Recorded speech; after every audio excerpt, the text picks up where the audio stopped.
Now, a panel of independent legal experts are now looking into the case of Mikhail Khodorkovsky, the former oil tycoon who's in jail over fraud and embezzlement. President Medvedev suggested that Russian and foreign specialists should give their opinion on the most recent guilty verdict handed to the man who ran the oil giant Yukos. RT's Peter Oliver now is following this. We can join him live. And Peter, so what's the idea, do you think, of actually bringing in these experts?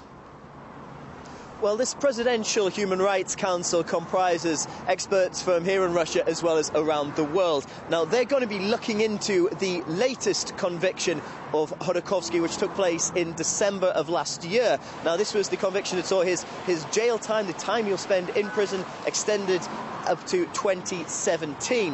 Now, time and time again, the Khodorkovsky and those that support him have said that his imprisonment is politically motivated. And President Dmitry Medvedev has been asked many times himself to comment on the Khodorkovsky case, and he said that it isn't his responsibility as the head of state and would be irresponsible from him to comment on an individual legal case to do with the weight that his voice would have at one way or the other. Now, he has said that and acknowledged that the Khodorkovsky case polarizes opinions both here in Russia and abroad concerning the imprisonment of Mikhail Khodorkovsky, and he said that it would be interesting to see the views, the findings of an expert panel that have all of the facts in front of them rather than just the opinions of people in the streets.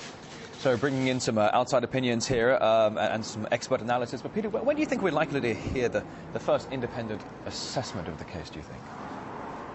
Well, one thing we do know is we certainly won't be hearing it anytime soon. Khodorkovsky appealed against his conviction in December last year, and until that appeal process is complete, we can't hear any of the findings from this probe, because that could impact upon a fair appeal process taking place. But what is certain is that this is one of, if not the most high-profile case in Russian legal history. Now, since his arrest in 2003, there's been much interest in Khodorkovsky. Of course, we're looking at nearly 10 years since that arrest took place, and the first conviction taking place in 2005 for fraud and tax evasion, and then this latest conviction and sentencing that took place in December, which saw his jail time extended. That was for embezzlement and for money laundering. Now, there'll be lots of people all around the world. Of course, there's been many column inches written and thousands, if not hundreds of thousands, of television reports compiled on this case. So many people very, very keen to find out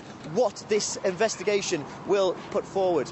All right, now he's Peter Oliver there live in the heart of the Russian capital. Thanks.